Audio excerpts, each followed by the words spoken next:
All right, we are live for what is this, week 14, the week 14 DFS podcast Q&A. Is it really week 14 or is it week 13? Because if it's week 13, I have to change the title of my article I just dropped. I just dropped the building blocks article that I think in a way you could say accompanies this show. We're talking about a lot of the same stuff. Yep, I called it week 13.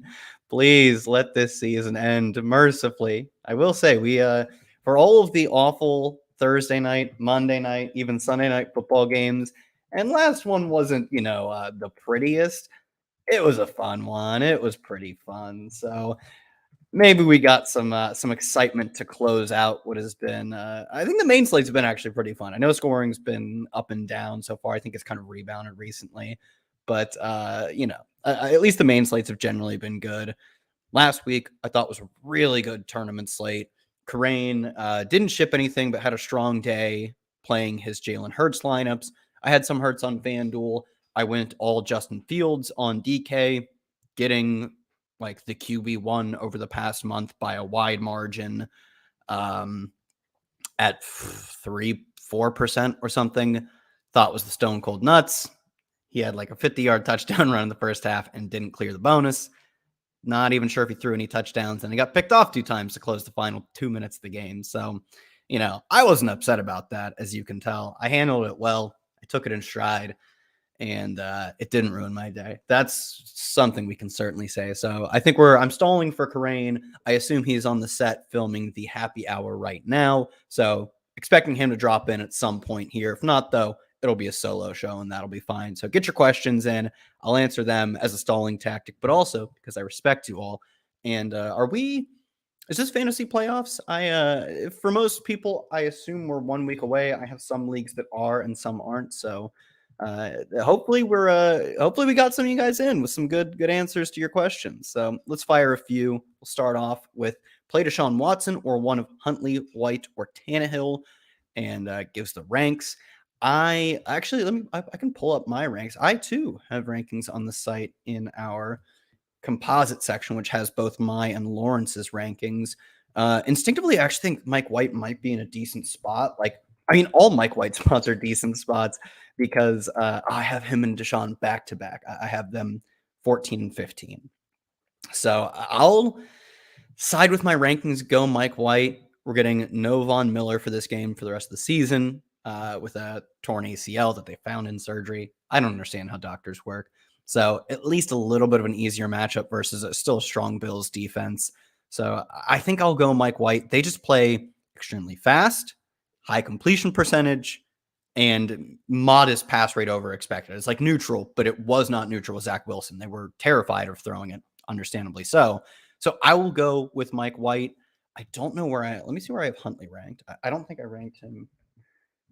I have them pretty close altogether. I have them 14, 15, and 17. So who did I not consider? Did you say Tannehill? I have him like 20 or something. So they're all right there. Really, I don't think there's a wrong answer. Actually, I will say I'm going to actually dock Tannehill in my rankings because I think Tannehill, without Treylon Burks, who is like the only avenue of big plays for this passing attack, I don't think he's playing. He didn't practice to start the week. So without him, I'm actually going to push him farther and farther down. Like I'm going to rank him behind like maybe Mac Jones, maybe Kenny Pickett. Yeah, there are going to be some guys that do not grade well relative to him. So or he doesn't grade well relative to. He's going to be one of my worst starting quarterbacks this week. So I like White. Huntley and Watson are right there. Not a big difference. Should I drop Bills or Eagles D this week to pick up Kansas City for week 15 against Houston? Yeah, and you can just play Kansas City this week. Yeah, why would you not? Unless like the Bills probably don't have like slam dunk. I assume they don't have Houston to close out the season. So I would say, yes, you want Kansas City for the start of the playoffs, and they're perfectly playable this week too. I would go, who do the Eagles play this week? I think it's like a relatively boring game. I would say you're dropping probably Eagles defense. You're taking Bills this week. You're taking Kansas City obviously next week. So Giants in Chicago, Bills play Jets in Miami. Oh, okay. Actually, it's a good point. Bills Miami is an unusable game. You're not playing them there. Chicago is a very usable game for the Eagles. So drop the Bills. Thanks for all the context there. A lot easier than me having to look things up. Let's see. Lindorphins again. Rashad, if Lenny sore foot plays, or Deontay sore hip, still Rashad. I mean, Deontay is just completely unusable right now. Full PPR, McKinnon or James Cook. Full PPR, McKinnon or James Cook. Give me James Cook. I think Kerrane made some really strong points about it was like 3 games in 12 days for the Bills. You probably don't want any one running back, let alone like non-workhorse Devin Singletary getting 15, 20, and 13 touches or whatever it could have been. So maybe that's why we saw Cook take over last week. I still think Devin Singletary might have played more snaps than him, but James Cook did indeed outtouch him. So maybe it's just like a workload management thing, understandably so. But James Cook just looks electric every time he touches the ball. He's going to offer them so much more in the passing game if they choose to use him that way. So to me, I'm gambling on James Cook. I know it's a gamble. I understand that, but I also don't expect to see much McKinnon in a game that I think the Chiefs just kind of walk over. I mean, they might even not they might play down to the Broncos and could still beat them by a lot. So best PPR playoff stash, Claypool, Lazard, or Waller. Oh, that's a good one. I go Waller. I mean, Waller wasn't playing particularly well from a fantasy angle, at least to start the season. Having Devontae on your team is going to do that. But unless you have another really good tight end, but if you're just every week churning out your Hayden Hurst, Mitchell Wilcox, Daniel Bellinger, like these type of guys, Waller, there's an outside chance he just completely like changed this dynamic of your team. I don't think there's a great chance of that. He's supposed to come back in week 15. He's really been putting off returning from this injury. But if he does return and he does make an impact, that impact is going to be far more than like Claypool over your other wide receiver 3. So, yeah, I'd go Waller here. I think it's maybe the lowest probability of hitting of all of these. Like Lazard could be a very strong like wide receiver 3 type to close out the year. Claypool could probably be the same. But if Waller somehow turns into, somehow he's very talented. If he rebounds as a top 4 tight end, like just the top of the second tier, the non-Mark Andrews, the non-Travis Kelce's, that will be an advantage that you just can't find, where you could probably find another good wide receiver 3 to close out the year. Like someone will probably pop up. So I think that could just give you an advantage that you really can't find anywhere else. What else do we got here? Is Cameron Mayfield going to be a betting favorite rest of season? I wonder who they play. Do they have any easy games? I mean, I can't imagine he even comes that close to being a favorite. Won't be they play the Broncos, and they might be at home. They're home versus the Broncos. The Broncos could lose this week and lose again, next week. Yeah, the Broncos will have 2 games in between then. So Baker Mayfield could legitimately be a favorite if the Rams keep it close, or maybe beat the Packers. Maybe it needs to fall somewhere in that range. And the Broncos lose 2 more games. They're probably losing the Chiefs this week. I don't know who they play next week. That's a game. The Broncos are so downright atrocious. He actually very well could be a favorite in that game. Like, that'd be amazing. That'd be the one he'd lose too, of course. Like he'd upset the Packers and then lose that one. Which 2 wide receivers start? Zay Jones, Gabe Davis, or George Pickens? It's just not George Pickens. The offense is dreadful under Kenny Pickett. He's not getting separation. He's not getting catchable targets. Like every angle to attack it from is bad, other than he makes sick catches. I think he's good, but it just doesn't matter how good he is in this offense right now. Zonovan Knight versus the Bills, or Deonta Foreman versus Seattle. No PPR. I'm going to go Deonta Foreman. He's just such a good bet to get 20 touches, where I think Zonovan Knight, he looked really strong last week, but would it shock me if Michael Carter comes back and takes away a little more work than you're comfortable with? I'd say so. And they're big underdogs this week. So, I mean, not that Deonta Foreman's team has a strong chance of winning, but I do think if I'm going to go with one of these backs, I really think you can lock in 15 plus touches for Foreman. I think you're only locking in 10 plus for Zonovan Knight. And just in a no PPR league where it's just raw yards and touchdowns, I think Foreman for 20 touches probably, or maybe, is better than Knight, a dozen touches or whatever. Tua or Herbert, non-PPR. Doesn't matter. It doesn't matter if it's PPR or not. Do either of these guys even have a target this year? No, I'm sure they don't. I'm trying to think if they've gotten any trick plays. Tua. That offense is miles better than Herbert's offense right now. What are your thoughts on Drake London with the QB change? I actually thought we were working into a decent place with Drake London. Was it 2 weeks ago? I think they're on bye last week. So technically it was 2 weeks ago, but their last game, because he had finally, for the first time since like week 3 or 4 or something like that, outright led the team in targets. He like cleanly proved himself to be the number one receiver. It was only 1 week, but he had only even tied Kyle Pitts for team high in targets once since like week 5 or something. It was a long time ago.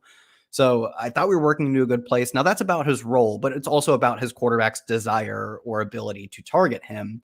And like, there's been a reason that despite Marcus Mariota, like at almost no point this year has anyone, I assume Arthur Smith included, watched Marcus Mariota and thought like, yeah, this is the answer. He's getting us cooking. He was starting because they had no faith in Desmond Ridder, but now they're so desperate that they're moving to him. So I think the floor is a lot lower. I'm not sure the ceiling is that much better. Like Ridder came out of college looking like a clone of Marcus Mariota, not in terms of like draft pedigree, but like what we know now, what Marcus Mariota has turned into. Ridder sort of profiled to like be not the first round pick style of Marcus Mariota, but what we ended up getting from him. So like, I don't think his ceiling's high. I think his floor is lower. I'm not like completely out on Drake London because it's not like we were getting great quarterback play in the first place, but I don't think this does anything but lower the floor, which is not great for a player whose floor is already bad. This is, I assume, James Cooker's on of a night. Let's keep James in our cooks. That worked out well. Start Mike White or Goff this week. This is like the perfect consummate DFS question because at least on DraftKings, I got to check their FanDuel prices, but at least on DraftKings, they're 100 apart. Goff is 100 more. And I think depending on the rest of your lineup, I'd be really strongly considering throwing away the extra $100 and playing Mike White, assuming you have like a Garrett Wilson in your lineup already or something, because I think they have like similar-ish projections. Mike White's getting there more on volume. Goff is legitimately playing really well right now, but I think their projections could be similar. The one thing I'll say is the team total for Goff is so good. It's like 27 something, and that game has a total in aggregate higher by 5.5 points than any other game on the main slate. The answer straight up is Jared Goff. In DFS, it's a more nuanced conversation. Depends on what you have around them. Deontay Foreman or Jamal Williams, non-PPR. It's Jamal. Touchdown Jamal, baby. And also, not only like does he score touchdowns right, but it's not as fluky as fluky. He has like 14 touchdowns. But they're, at least in this week, if he scores a touchdown, they have the highest implied team total, like the third highest of the week, second highest of the DFS slate. It wouldn't be shocking for that level of offense to produce another touchdown for Jamal Williams. So it's Jamal. Debo or Gabe if Higgins doesn't play. I know I gotta watch that one. I didn't think it was a big issue, but we'll see. Debo or Gabe. Give me Debo. That offense is probably, it looked like it last week, though these things have fluctuated in general. It looks like it's designed to throw 5 yards downfield and generate yak, that's Debo City, baby. That's what we want from him. And we can still see some sort of carry production as well because they don't have I don't want to say they don't have a backup. The backup is Jordan Mason, but they don't have the backup they want. So I'd go Debo here. I do like Gabe this week, but I like Debo. Start James Cook over Foreman or Latavius. I would start James Cook over Foreman and Latavius. Who do I play? Greg Dulcich versus Kansas City or Njoku, Kansas City, Njoku versus Cincy. Hey, how's it going? Greg Dulcich, man, come on. What did you say? Oh, Greg Dulcich. I raced on the show to answer this question. Yeah, and you dip right back out. You're like, all right, I gotta go. I got other stuff to do. Yeah, I hate the Broncos. I hate the Broncos. Obviously I hate the Broncos because I have so much invested in them. I'm so burned by them. They're also terrible, but I feel even more visceral hate for them as fantasy players, not as real people. But you're still playing Greg Dulcich. His role is so good. He leads the NFL. He leads tight ends, at least in ADOT. He's like 6th in air yard share. He's a wide receiver. You're just getting to play a wide receiver on a bad team at tight end. And tight end's terrible. You take that. Yeah, I think you got to play Dulcich. They're probably going to get pushed here by the Chiefs. I've actually been kind of like weirdly bullish about this game. Obviously, like it's not a good game, but everyone thinks it's going to be a terrible game because it's the Broncos and every one of their games terrible. But this is the game. Like Why do you have Jerry Jeudy on your roster if you're not starting this week? Drop him. And you probably should have already dropped him. But if you haven't dropped him yet, and you're not starting him, what have you been doing? You just burned the roster. This is the spot. This is the spot where you would start Jerry Jeudy. This is definitely a spot where you would start Greg Dulcich. I think, like, compared to a guy like Njoku, that's going to be a very run-heavy Browns team this week going against the Bengals. We just saw the Chiefs pivot to the run against the Bengals. The Browns are going to go super run-heavy. They were running their offense like the Falcons last week, super run-heavy. So I don't think we're going to see a lot of passing volume out of the Browns. We could actually get a little passing volume here from the Broncos, who, by the way, like, they have a higher implied team total than the Buccaneers this week. That says more about the Buccaneers than does about the Broncos, because the team total is still like 17 and a quarter. But hey, that's like 3 more points than they've scored in their average game this year. So could have some up-tempo Broncos. So bad. Like, they're historically bad. In the context, like, the past 25 years, they're one of the worst offenses. Yeah.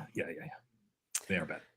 Yeah, they're very bad. And they don't play in a way, like, the one thing is, like, their early down pass rate is poor. It makes me think, like, even if the Chiefs push them, they're not going to push back, right? They've been a rollover and die team all year. I can't believe this team. Makes me so upset. I think they could push back. They're not going to push back. They're going to. We're basically hoping for their down 14 points with 20 minutes left, and they're going, okay, we can't run every first down, and we have to start playing like semi-intelligently. But it's not going to be. I don't want to talk about this game anymore, because I don't want when it eventually is a terrible Broncos game. I don't want it to come back on me too hard. Yeah. Jets D or Ravens D this week? Ravens. One of these teams plays Josh Allen. One of these teams plays Kenny Pickett. Yeah, 100%. Rachaad White or Homer? Rachaad White. Easily. I mean, first of all, Fournette might not even play. So obviously, I know you're asking this question with the idea that he is playing. But the fact that that's not a certainty, I think, would lead you to think White. Yeah, White could have 60, dare I even say 65% of snaps with a healthy Leonard Fournette. One can hope. Gus or Najee Harris and Juju? Hollywood. Wait, Gus or Najee Harris and Juju Hollywood or Slayton? I guess it's Najee. I don't want to answer Najee questions. And Juju for me for sure. Juju easily.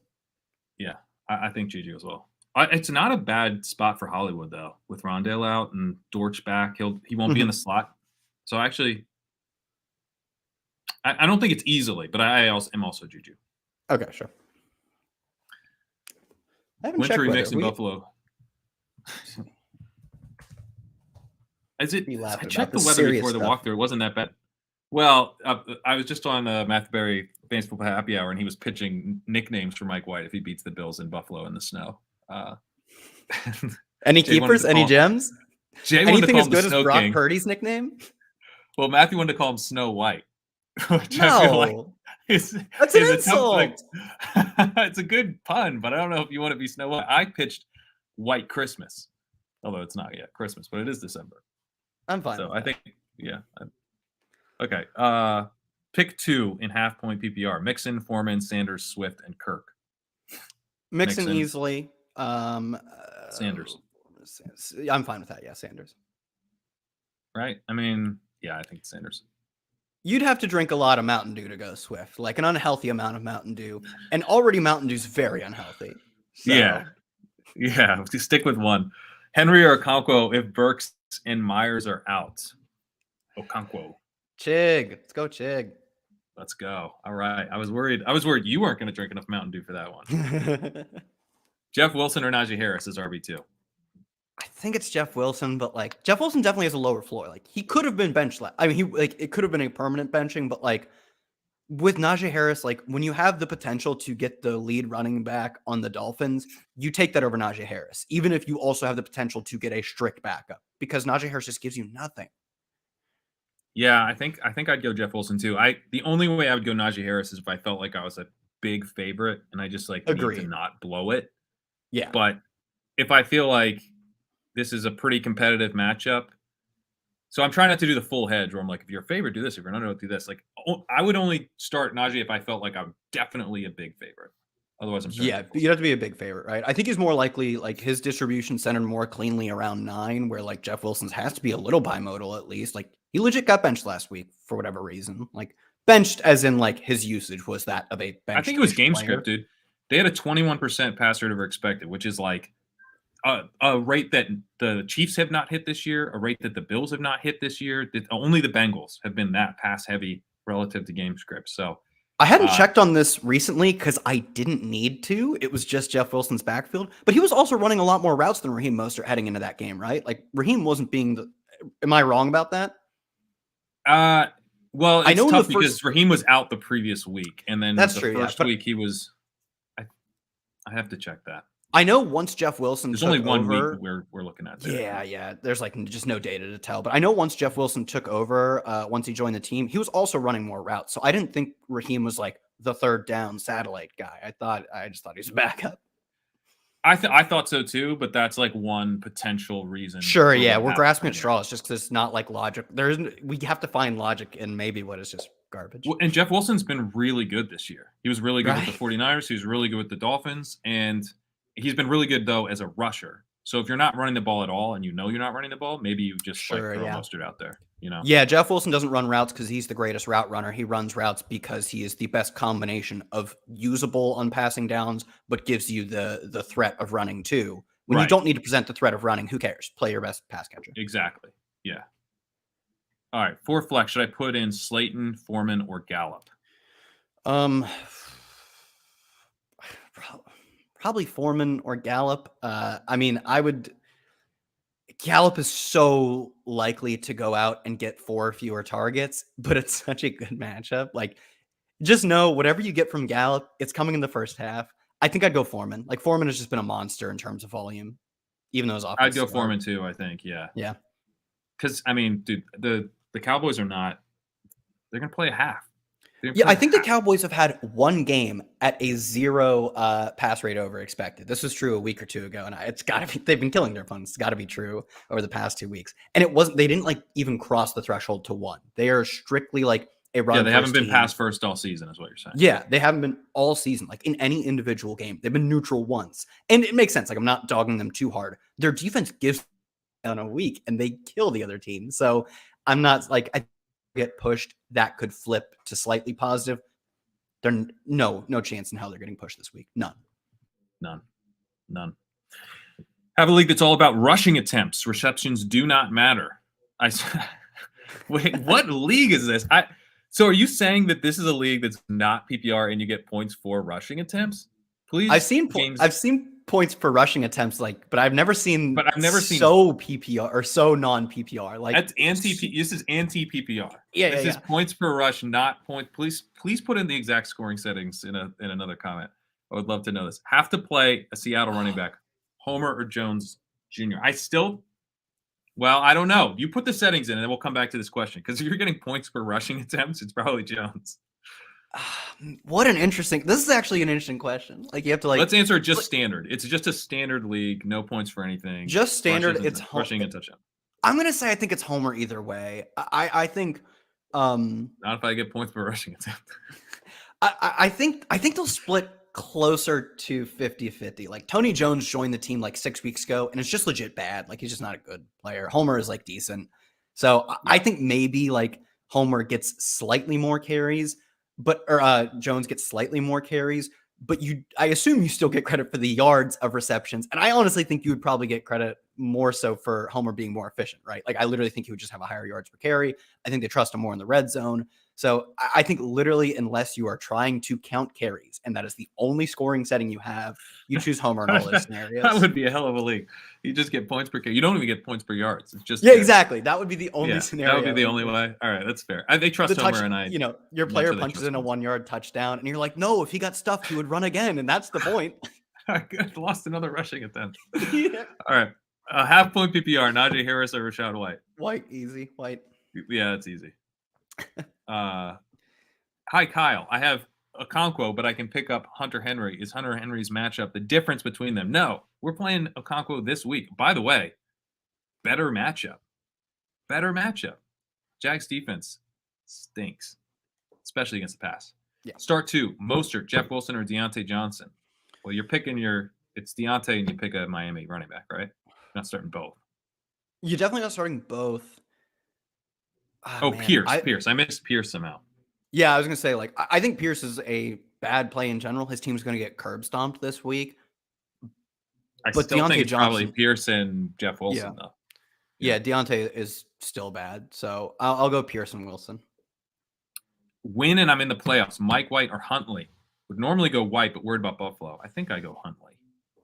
Think so. I think I have White ranked higher. They just play, like, even in the losses, they play in a way that puts some points on the board. I don't think it'd be crazy to start White. I just would be like, let me get, I don't know if you're even getting 20 from either guy, but like, I just take the rushing and hope he throws for a couple touchdowns and then you. All right, yeah, probably go Huntley. But I don't know. I guess White. Do you think White has a higher ceiling? Yeah, definitely. I mean, this game could, in theory, shoot out. The Bills play shootout style football. They're really good. They have a high pass rate. Yeah. If Mike White carries his half of the bargain, could be a good shootout. I don't see that happening in Huntley's game. So you could talk me into White for the upside for sure. I'll say Huntley though. I'll agree with you, Huntley. Like, he averaged like almost 10 carries a game last year. So that's kind of a layup. Just Konami code it. Bad bye week. Help. 1 point PPR. Running back Cook or Bam Knight. I'm going Cook. I know. I think there is like a very strong possibility that last week was a bit of a mirage. What do you say? They played 3 games in a 12-day span. Like, they probably had Sunday, Thursday, following Thursday. Yeah. Okay. So they definitely like had like logistical, like real life reasons to not try and give one running back 20 carries a game, 3 games in a row. But like, he is so electric on every single touch. And I also don't feel 100% confident that Zonovan Knight is a 3-down back. Like, he's looked like a 3-down back the past few weeks. I don't think like Michael Carter that much, but we could see Carter or Ty Johnson come in for passing down. So I'm just going to take the dude who plays on a top 2 or 3 offense in the NFL, who could get half the carries as sort of like a baseline. That's probably where I'd project it now. Maybe that's where I'm at. Less. Yeah. I think I'd go Cook too. Yeah. The more I've looked, I was like, and still am somewhat like concerned about the workload for Cook sure relative to Singletary, but I do think there's going to be more rushing attempts in the Buffalo backfield than we were seeing early in the season. I think they're going to play this somewhat similarly to last week, where they went a little bit more power personnel, and that worked out pretty well. Cooks looked good. To that point, I don't like Isaiah McKenzie this week. I think his routes could be down if they're not operating out of 3 wide receiver sets a lot. We saw that in a big way against the Browns like 3 weeks ago. So I would definitely go Rachaad White here. White in a landslide, yeah. Ayuk versus Tampa Bay, or Chark versus the Vikings. Now we're talking, because I'm going Chark. Me too. Are you at all concerned if Jameson Williams gets more reps? I don't think he would take away snaps from Chark. I assume he would take away snaps from like Reynolds, or if they still use Cleve Raymond. But like, if he is really talented, him being on the field and maybe running similar routes to Chark would also not be great. I'm still going Chark here, but I was curious. Draw some coverage though. No, I'm not worried about it. Chark's not like an accumulation play. He's a hit a couple of deep shots play. So if Jameson Williams is out there, as long as he's not affecting Chark's routes, which I don't think he will, I don't see it as a bad thing necessarily. Cool. Plus, what are the chances he's out there for more than like 40%? Like, he's not. I would like or something. Like a good game for him in terms of like, you're excited, you see growth, is a third of the snaps. Like, that would be an optimum. You couldn't even project that this week. You're projecting him at 11 or 12% of the snaps. So yeah. Slayton, Foreman, or Gallup? Did we answer this? Got this Foreman. Right? I clenched the bye, clenched it tight in my league, and by benching Evans the past few weeks. Oh, there's not even a question. Congrats, sir. Congrats. I need flex help. PPR, Slayton, Wilson Jr., White, or Hubbard? White. Yeah, White.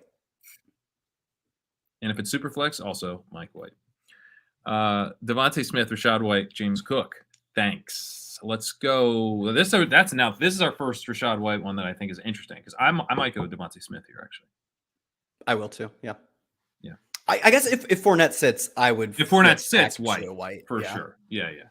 I mean, what would you set the line at for Rachaad White receptions if Leonard Fournette does not play this week? 4.5. I'm taking the over. Yeah. I think he'd have like 6 receptions. Yeah. You know? Yeah, he's not been a good receiver really this year. He's in fact like graded worse in yards per route run than Fournette. Maybe he flipped it last week. He passed him again. Yeah. He passed him again. Yeah. Like they're both pretty not great at really a lot of stuff. They're fine. They're both fine. And yards per route run is a stat that running backs don't do as well in as wide receivers and tight ends. So I like to look at it at the running back only rankings, and they're both like, I think White's like running back 15 and Fournette's running back 18. They're not. Okay, both of them are totally fine. It's by the way, it's the only thing they're even remotely okay in either though. They both. Yeah, I will. The rushing metrics are horrible.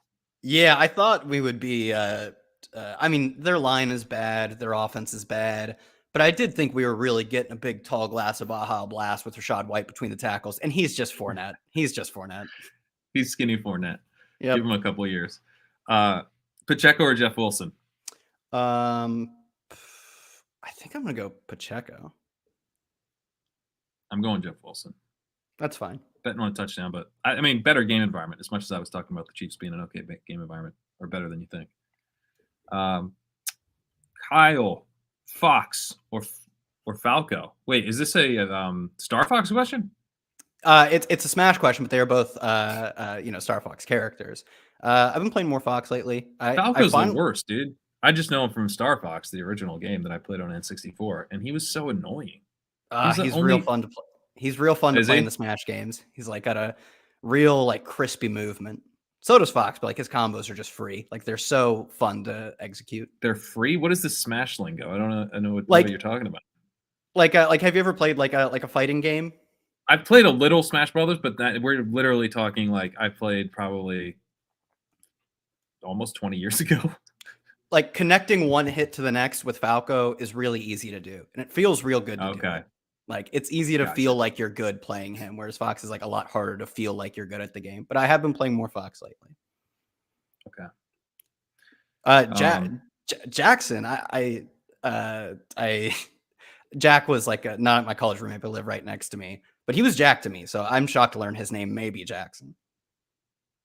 What just happened? So you know this guy who asked the question. I know him really well. But I assume I do. But if it's Jackson, maybe I don't. Well, do you know his last name? Yeah, it's okay. I thought I knew you, and then you lied your first name. You lied about your first name ever since I met you. You only know this guy's like a nickname, and that's it. All right, Jeff Wilson or Najee Harris is my RB2. Jeff Wilson. I think we had this question. We're getting a lot of James Cook. Yeah. Maybe we should play James Cook this week. I think he's play Jeff Wilson, and that's. Oh man, how much is Jeff Wilson? Because if he's Jeff Wilson, he's a great play. I think. All right. Well, you know what? Let's do one more question here, and then we got to talk DFS because it's already 1:40. My apologies for being late here, but we do need to talk DFS in just a minute. Judy or Adam Thielen? Judy. Judy. You broke that's me. Right. This is Judy. Oh wait, one more before we go. Latavius versus the Chiefs or Pierce versus the Cowboys? Pierce. This is Pierce for me. I wanted to set up Kyle like I was going to do the Broncos thing, but couldn't do it. All right, so let's talk DFS, Kyle. I feel like normally we do this in kind of like chunks, but it is 1:40, so let's just talk the whole DFS slate, and then we'll come back, answer a few quick questions, and then we'll get out of here. Enjoy our Fridays. But yeah, so writing up the walkthrough this week, which is out now on rotoworld.com. Check it out. Normally I find something that I really like in the 1 o'clock slate that I'm super excited about. And then, that becomes the cover boy, etc. And then, if I don't find anything there, I'll go to the 4 o'clock window and I'll be like, okay, found something here. Still applicable to the main slate on DFS, which I prefer the walkthrough cover boy to be. The walkthrough cover boy this week is Ramondre Stevenson, who plays on Monday Night Football. So you can kind of get a sense of like how I felt about this week. Now, there's a couple of good spots. The Chargers and the Dolphins are in a really good spot. It's a high total game, I think, for a good reason. The Sunday night game? Oh, that's the Sunday night game. Okay, wow. I know. So the only reason I knew that is because I was looking up Jeff Wilson on the main slate, and I was like, why can't I find him? I know. Okay, so that game's not even on the slate. The only high total game then that's actually on the slate Only one. is the only one is the Vikings and the Lions. 5.5 points between that one and the number 2 game, and then like another 2 points between that one and the number 3 game. It's terrible.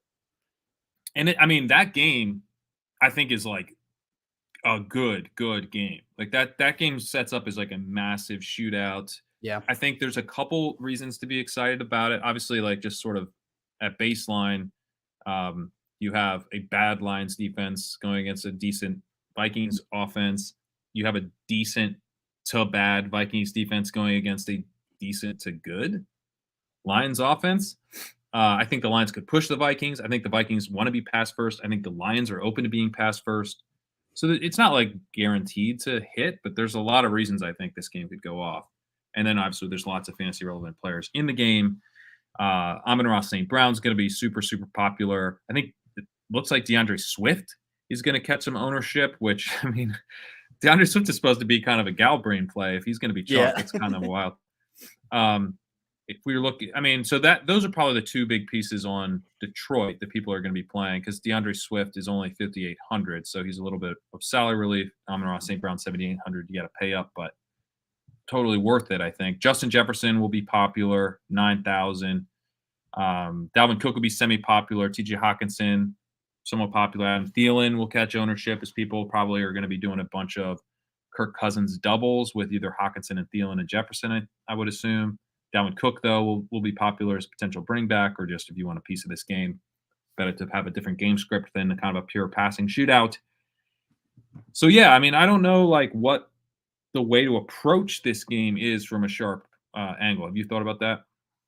Yeah, I think non-sharp angles to me feel like Adam Thielen and maybe TJ Hawkins. Hawkins' volume has been really good since he joined the Vikings, but it's all really shallow stuff. Like, I'm not sure he has a ceiling that's any different than whatever your favorite, 3,300. Then Greg Dulce will be popular, but you can say the same of Daniel Bellinger. Like, his role is similar, his offense is better, but like when your ADOT's like 5 or 6, how much of a ceiling can you really find? And he's more expensive than those other guys. And Thielen's not good. And when I can fade a not good player and they might be popular, nothing's better. Nothing feels better. Yeah, that does feel good, I will say. So I don't know. I think, these offenses are so obvious, other than like the occasional DJ Chark, the very occasional like KJ Osborne, you could throw those in. But I could even see Chark, like I've already listened to a few pods around the industry and I've heard him tossed out once or twice. Like I could see him being not quite Sky Moore. What a terrible play. Sky Moore like 18% or 15%. Everyone touted that, and I actually had it in the lineups, and then I got off it because I was like, wait, hang on. We're actually playing a chalky Sky Moore? No thanks. He always. I'm the Sky Moore guy. So am I. Yeah, I swapped off. I had Salmon. I moved mostly off of him. He ran like a third of the routes, and they were like, let's fire in every line. What a dumb He didn't get targeted. No kidding, you didn't get targeted. He's not good. Oh, man. He's okay. Long term, I'm still in. Long term, I'm still not as in as I was, but I'm still somewhat in. Agreed. So I think DJ Chark could be that guy this week. Like he's 4,300. He ran, I think he led the team in routes last week. He ran like nearly every route for them. He's like a perfect player in a tournament setting to speed the game up. Ownership projections, go ahead. Well, no, sorry to cut you off. I think the odds of him not being at least like somewhat popular are very low. He's comfortable. Yes. To your point, it's like you're like, hey, I only need like a couple long plays. He speeds the game up. Everything that you want from like attack this guy on a stack. Jared Goff is projecting like about as popular as Kirk Cousins, it looks like. So if people are double stacking Cousins, they have lots of options. But if you're double stacking Goff, I don't see who it is other than Chark. I guess Swift, but like I'd rather tack on Chark and then go get my running back spot, which is a more valuable spot somewhere else. Like DeAndre Swift's 5,800. It's not like he's 4,500 or something. So he's no free square, I would say. Yeah, not by a long shot. So like I like Chark at the ownership projections around the industry right now. I don't think he comes in there. I think he comes in considerably higher. Like I really could see him being like 14, 15%, like the play everyone gravitates to. The only thing fending that off is like some really good value down cheaper from like Kendall Hinton. I know a few sites really have like Laviska Shenault projected well this week. They're going to have to pass. He's getting a bunch of routes. And more importantly, the Houston receivers. They have two of their starting receivers, both of them obviously, are going to be 34 and 3K flat. So I still don't think that's enough. I like Chark better than all those guys. Yeah. I mean, the only thing is like Hinton, Laviska, and the Houston receivers are all 3,400 or less. But I do think like that's going to draw away 3 or 4% ownership, bringing Chark down to like 15 or something. Like he could be the chalkiest of like the cheap plays, and he'll be less so still the number one cheap play people go to. I mean, maybe I'm wrong and I have a bad read on where people are going to go, but this does feel like the most obvious ownership is going to miss on this spot type of play. The tight ends for the Lions, like they're rotating them. They don't have one set tight end, so I'm not playing any of them. To me, like if you like this game, Dalvin Cook and KJ Osborne are probably the only players who I think could be like even modestly unique. And mostly because even though Dalvin Cook will draw some ownership, I think he is more so of like a leverage play off of his team's passing attack than someone like Swift is, where like Swift actually needs the passing attack in a sense to get there. Maybe not. Maybe his role as a runner has grown enough. I'm not like super confident in that though. It's 1 week. How could I be that confident?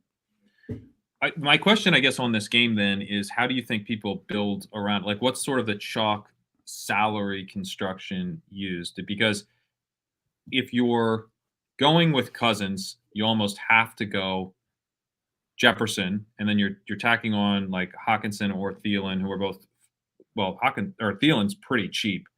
But then you're probably bringing back Amon-Ra St. Brown, who's 7,800, so he's not a cheap bring back, or maybe you're bringing back Swift. But that's a pretty expensive stack. On the Lions side, which is why I wonder if the Lions side is ultimately more popular. I actually think it will be. I think Goff is more popular than Cousins, and I think Amon-Ra is probably more popular than Jefferson too. But it's because of salary constraints. I totally think that's what's going to happen. So do you think the chalk stack? Oh, good. Yeah, just say. You were going to say it's going to be Goff, Amon-Ra plus Justin Jefferson, and I think the most popular double stack bring back will be that plus Chark. That's what I was wondering if it's going to be, because that's the one I would want to do. I would want to go Goff, Amon-Ra, Chark, Jefferson. That feels like a sweet double stack. The Chark to get the salary relief that I need anyway when I'm going Jefferson, and it's correlated with my quarterback. I mean, feels super, super, super comfy. Do you think that stack's like even in play? Like, can we then get weird elsewhere, or is that just like too chalky? I think that stack's in play because I still think the field isn't double stacking at a high, like double stack bring back at a high enough rate. So I still think the most popular stack isn't like, obviously it by definition cannot be a double stack and a bring back, because the more popular thing will just be single stack or a single stack and a bring back. So, just mathematically it cannot be. So I think it's fine, but you really do have to start like pushing your boundaries elsewhere. Like you almost certainly can't play Dulcich. You can't play the not that I really would, but you can't play Dulcich, can't play the popular defenses. At most you're playing one chalky running back. Probably aren't like, I wouldn't be comfortable in that lineup, likely punting at like doing the cheap punt receiver either. I assume it's going to be either Dorsett or Moore. Okay. All right. Well, let's talk about the popular running backs. Derrick Henry gets the Jaguars, and I guess that's an okay spot. I don't actually think that's a great spot for him, but maybe he gets used in the passing game. We talked about this on the Rotoworld football show, that maybe he gets, the benefit of this really easy passing matchup. They involve him. But that's not a lock. And even if they do, it's not like he's going to get 5, 6, 7 receptions. I mean, he'll probably get like 3. DeAndre Swift, we said, is chalk. It feels like pretty thin chalk to me. Joe Mixon, that's okay.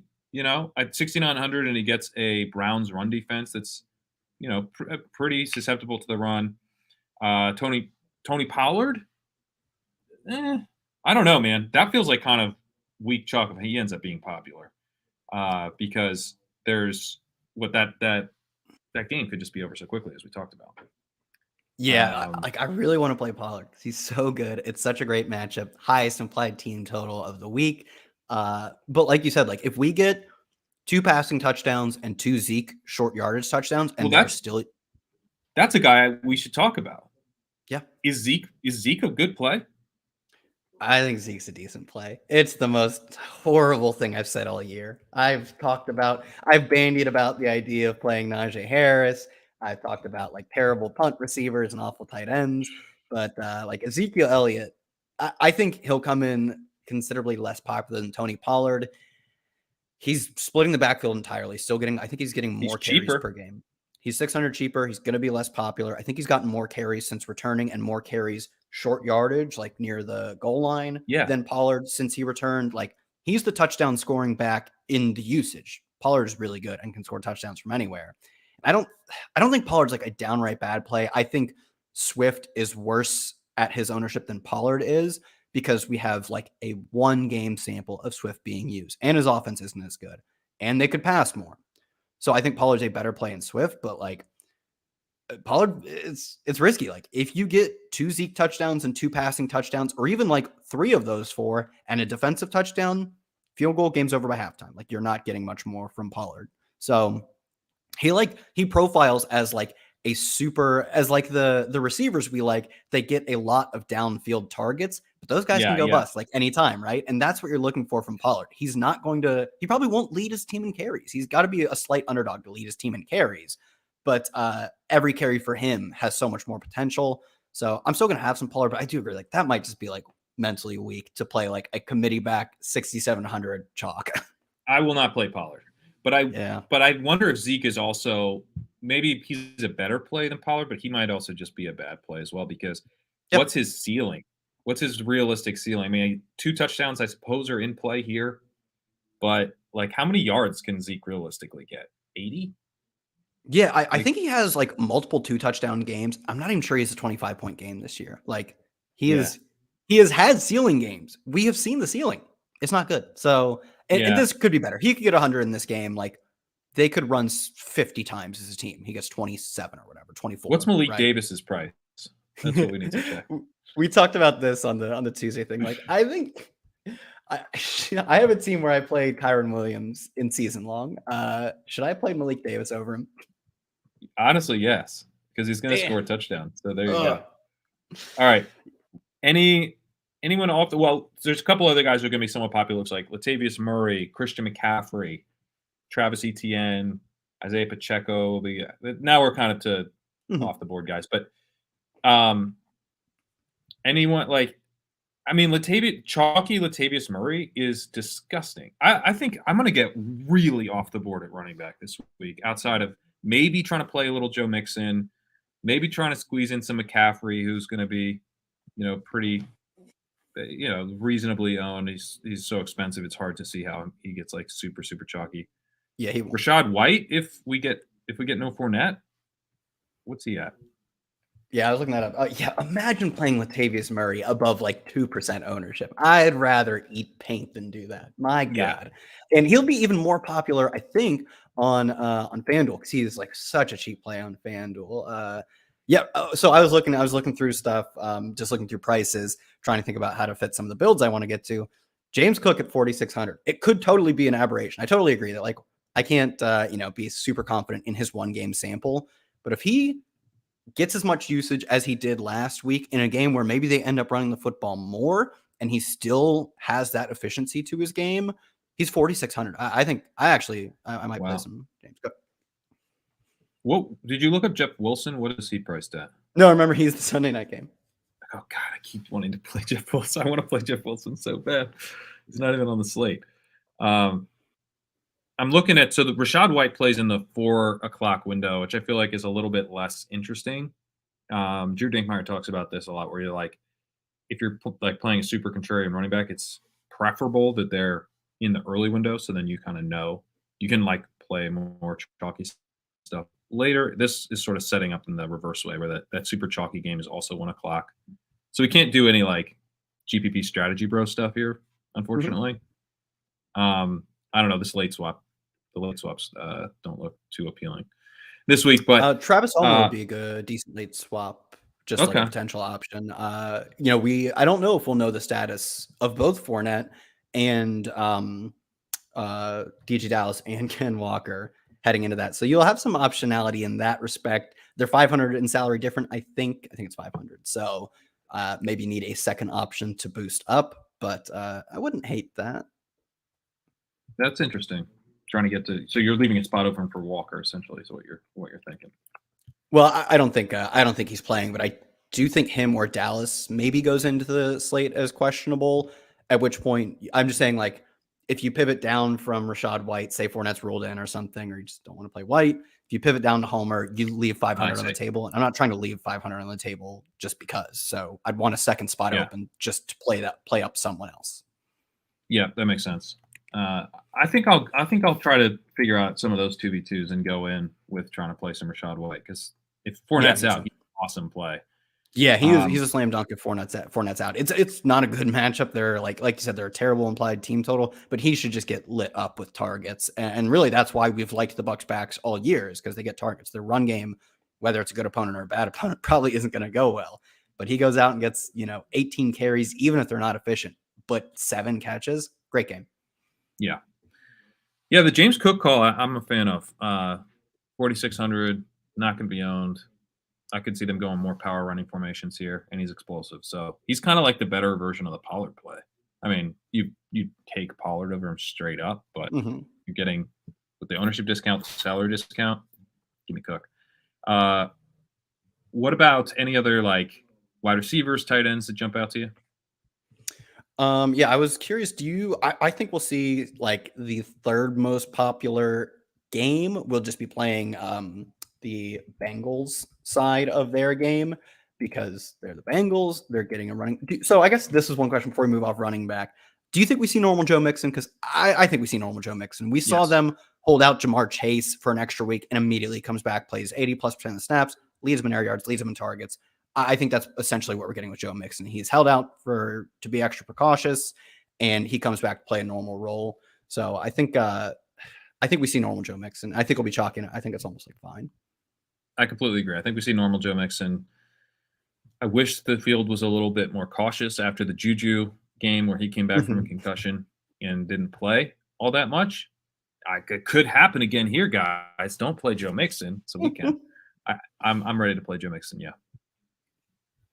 So one game that I don't think will be popular at all will be, or at least reasonably won't be popular, will be Seattle. Geno Smith's been great. He only throws to 2 players. They're not particularly expensive, and they're without every running back with a pulse on their roster. Like, they could just be forced by no, have no choice essentially but to throw it a ton, even if it's just trying to replicate the run game with short passes. So I think Geno's like perennially been underowned for recent weeks after he was like a cash game player in, week 4, 5, 6, somewhere in that range.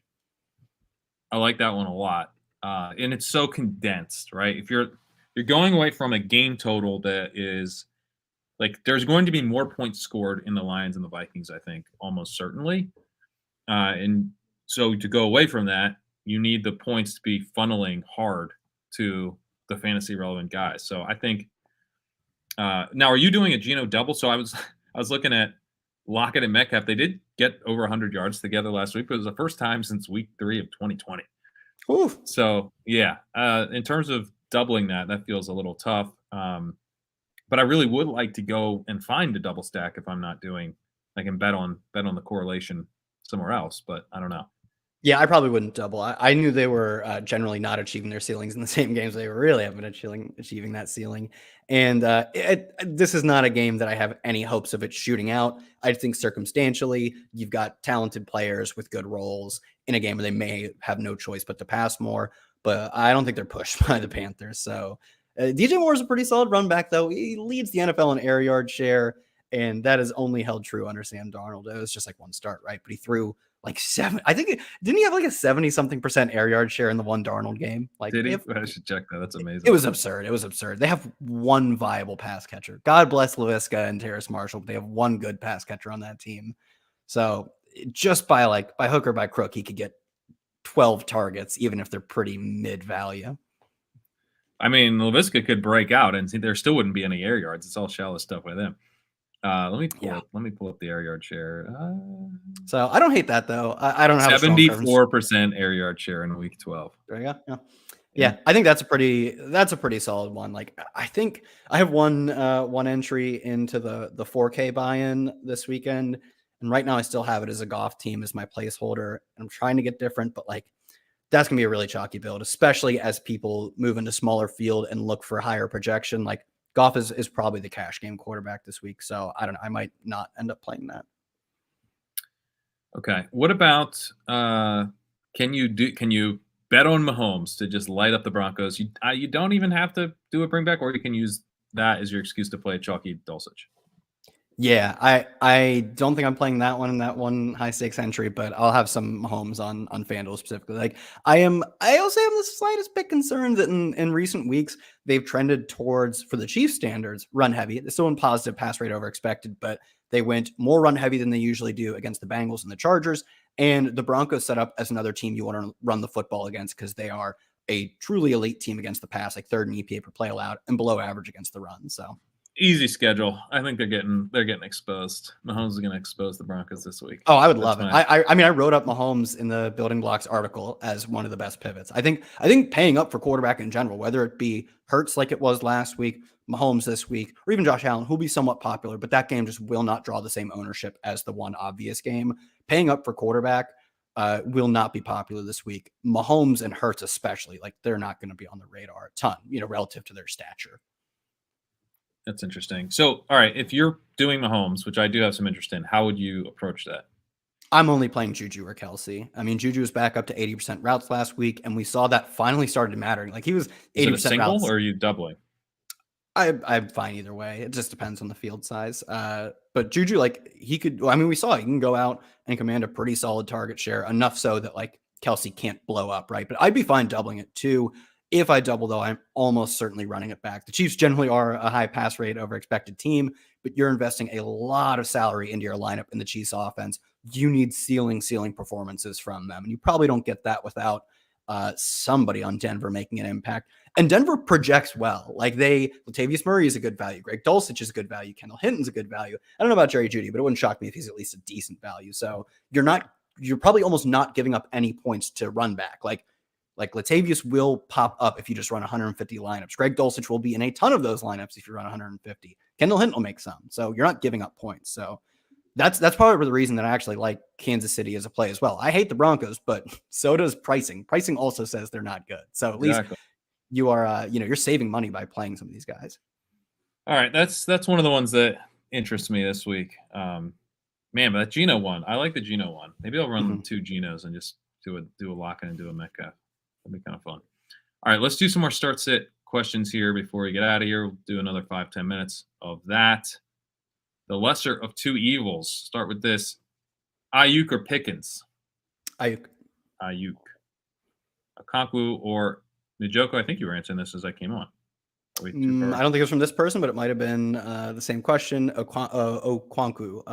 Last time we saw Njoku come back from an injury, he played like a third of the snaps. Like I wouldn't bet on him doing much this week. Yep. Should I risk starting Jared Goff versus the Vikings or Mahomes versus Denver? No. I am playing Mahomes at DFS, dude. Right? I am playing Mahomes at DFS. Yep. It's Mahomes all the way. The way.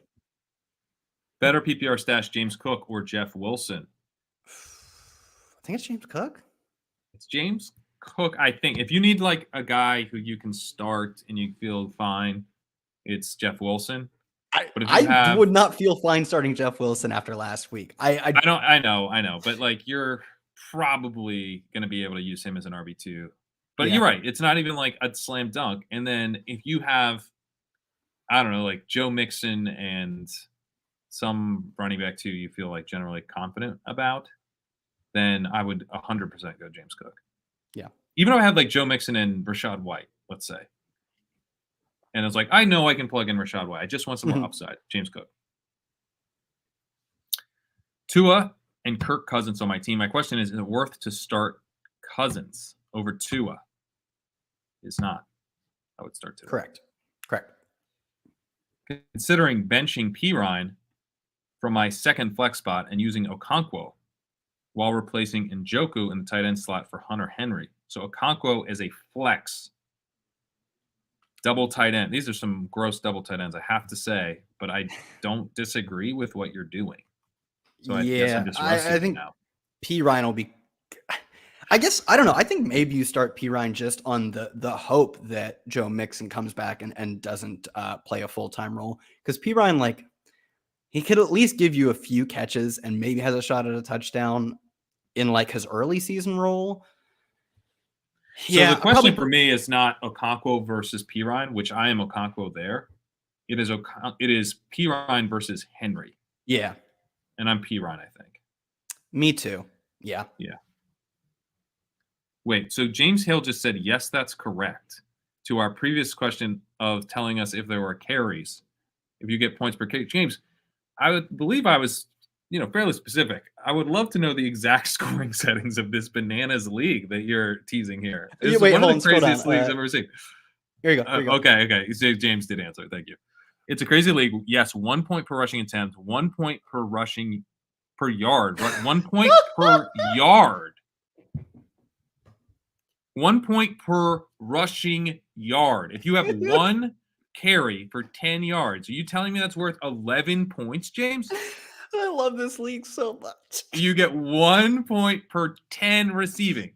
So a 10-yard reception is worth 1 point, and a 10-yard carry is worth 11. All right. So did the commissioner of this league fight in World War II? Because he's a real man. I still my projection is still that Homer. Oh my God, the reception yards are literally worthless. No, I'm in on Jones now. Jones gets 1 10-yard rushing. I think it's Jones. I still think it's close enough to a 50-50 split on carries and rushing yards, and I assume touchdowns are worth something in this league. And I think you would also get negative Homer points. I assume you'd also get Homer near the goal line. Yeah, I'm just not supremely confident that Tony Jones, who they acquired in the middle of the season because the Saints thought he wasn't worth rostering, will even get 50% of carries. I'm scrolling down for more James because this is the best thing ever. Wait, so James, now can you tell us if there's a difference between reception touchdowns versus rushing touchdowns? I have a feeling that maybe rushing touchdowns are worth more than reception touchdowns. I love, what kind of craziness is there? The yards should not be weighted differently. The yards are yards, right? Oh my God, I love it. All right, now I lost our place here, but let's see. We need to go up a little further. Keenan Allen or Chris Godwin is my flex. Godwin. Oh, okay. Whoa. Keenan, better game environment. Buccaneers are getting blown up. Career low. All right, fair enough. I'll take it. Deal. All right, sold. Need flex help in full PPR. Slayton, Wilson Jr. or White. So we're getting a lot of White questions. I'm playing some White. Tell you that's the signal, right? That's the signal. Signal's up. White, Mahomes. Better luck next week. That's how our GPP week's gonna go. Well, you should answer this question. White if Fournette doesn't go. I'm White even if Fournette does go. Wow. Okay. I think I'd be Wilson if. I'm sussing. But this you Jeff won't Wilson know. Character. You won't. Oh, you will know. Jeff Wilson, you'll know. That's what Jeff I would Wilson's do. I would have White after, in. Yeah, it's a game after. All right. Need 2 wide receivers. You need 2 wide receivers, an RB2, a flex. This is your whole lineup. Set my lineup. Set my lineup, bros. Ayuk, Juju, Hollywood, Pickens, Mostert, Rashad White, Perine. So I like Juju, Hollywood, White, and I guess Ayuk. And you figure out how to parse that information into your lineup. Good analysis.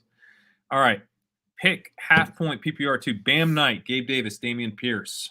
Pick 2. Gabe and Bam. I am with you.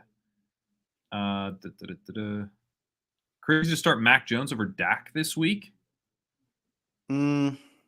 Yes, because Dak has the highest implied team total. How will that team total play out? I have a feeling it's on the ground, maybe even through the defense, but they're projected to score so many points that even if his cut of the touchdowns is low, I feel much better about that cut than I do of Mac Jones having probably. Their team's also going to run the football a lot. Maybe not as much as the Cowboys, but yeah, give me Dak. I agree. Dulcich or pick up Henry. Dulcich, maybe not as chalky as we thought. No, he will be. He will be. All right. Full point PPR. Need 1. Rashad White. It's White season. White. We're playing so much White this week. You're playing so much Rashad White. Oh, man. All right. I'm actually fun. I was not all that excited for this GPP slate. Now I am. Foreman or White. You know what? Ask Kyle this. Thanks for the thoughts, and thanks for both of your thoughts on White versus Huntley. Pat wondering if you ranked Deshaun Watson above both those two.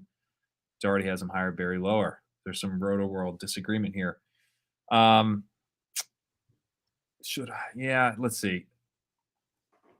So I the have thing with Deshaun Watson, I have him lower than both of them, and if I don't, I'm going to change it after the show. And I'm probably going to boost Huntley up after talking with you about it. yeah, the thing with Watson is they really were extremely run heavy last week. And yeah, it's the Texans, so you can do that. But he was also playing horribly. And now they get another matchup where, unless Joe Burrow is just going off, they should be able to run the ball against the Bengals for a lot of this game. And they have an explosive running game, so I think they can be successful doing that. Yeah. So it's going to take them a lot and a long time to get pushed to the air. So I think, again, I just go Huntley and just bank the rushing points that you're going to get there, I think.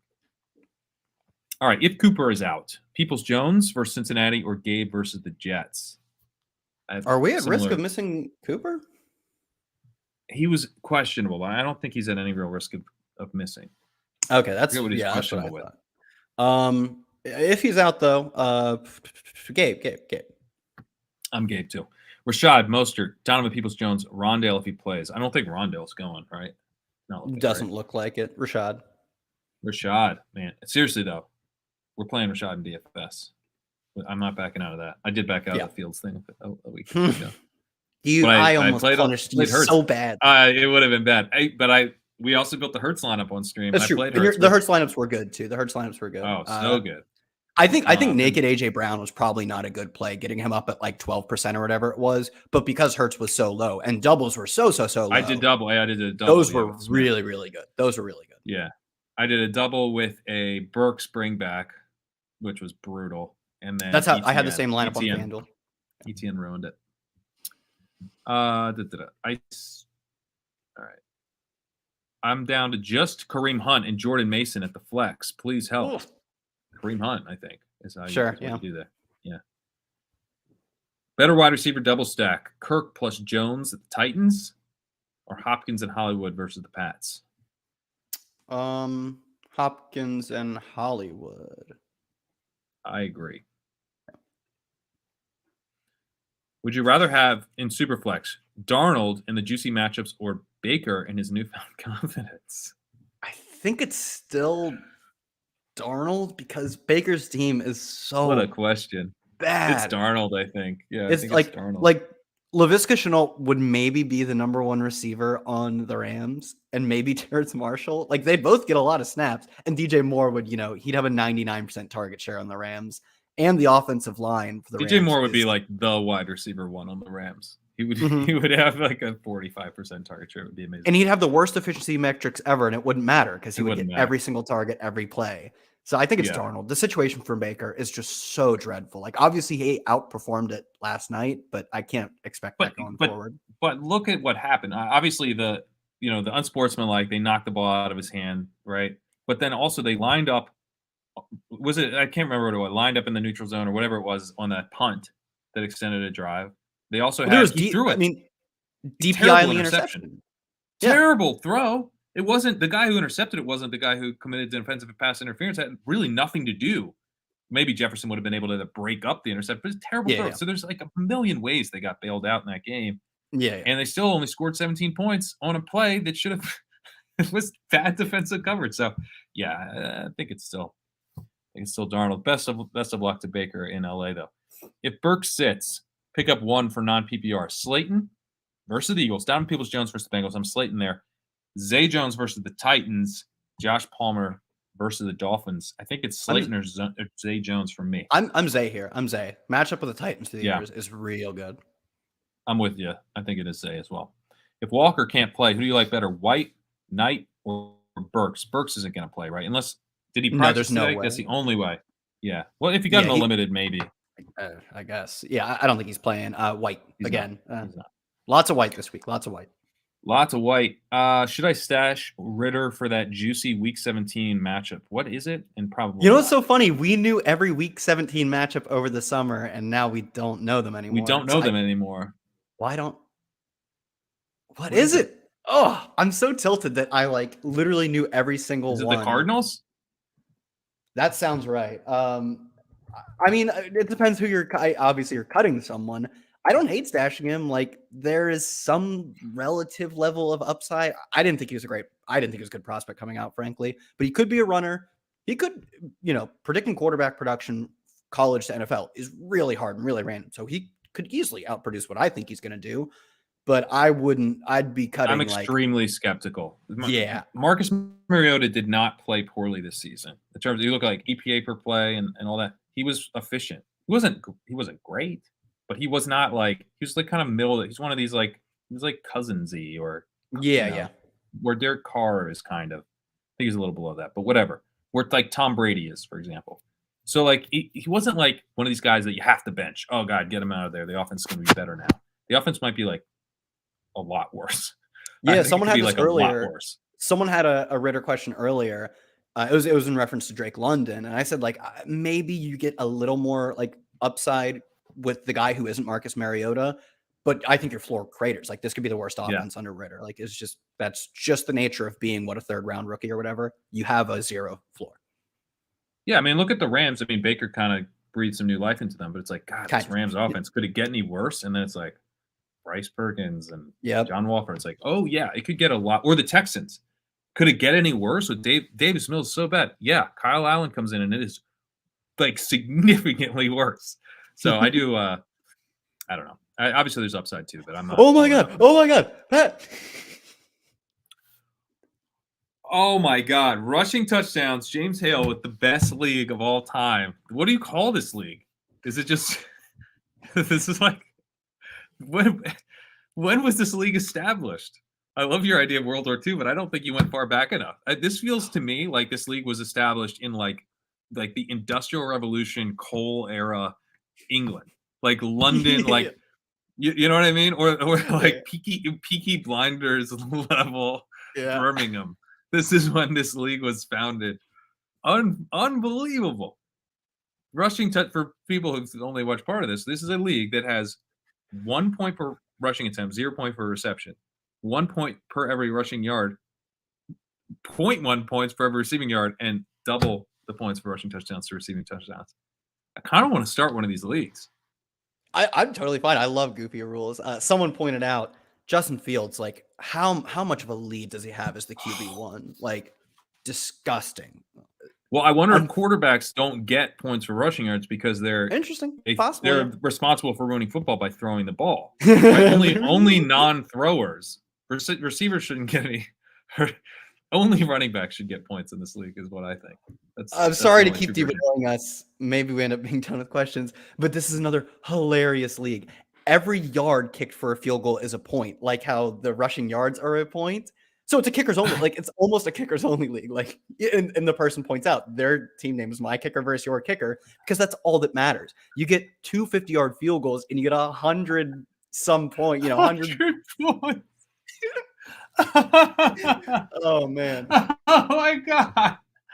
That's unbelievable. Oh man. We should just do one of these where it's just people telling us about their insane leagues. I should probably go. I got to catch a train here. Yeah, sorry to derail us, but I hope at least everyone enjoyed watching us. Let's do like 3 more here. Start Hollywood Brown or Jerry Jeudy. Hollywood for me. Yep. Bad idea to start Bam Knight over Dameon Pierce. No, I think I'd do it. Better ceiling, Mahomes versus the Broncos, Herbert versus the Dolphins. Mahomes has the better ceiling of everyone, but Josh Allen, maybe Justin Fields. I don't know. Certainly more ceiling than Herbert. Yeah. Pick one, Foreman, White, or Travis Homer. White. Yep. Okay. I think that'll do it, guys. Wait, one more Rashad White question. I was literally I literally was scrolling to see if I saw another Rashad White question. Pierce, Jeff Wilson, Rashad White, James Cook, Dobbins, A.J. Dillon on waiver wire. Keep 4 for the playoffs. Buy next week. Okay, keep 4 of these. Rashad White, yes, you're keeping him. Jeff Wilson and Pierce, yes. I think I'd even keep James Cook over J.K. Dobbins. Like, yeah, I would. Yep. Yeah, I think I would too. Would you consider Dobbins versus Jeff Wilson? No. Okay. Yeah, I think I'd keep Jeff Wilson as well. All right. Later, guys. Make sure to check out all our content. You got Kyle's covering you with DFS on the site on rotoworld.com. I've got the walkthrough out on the site right now. We will be doing the recap pod on Sunday. You can check that out on Rotoworld Football Show. Check out Kyle's show with Lawrence and Pat discussing rankings on Tuesday. Check out Pat and Denny, and check out our preview show next Thursday. We'll see you here next Friday around 1 o'clock.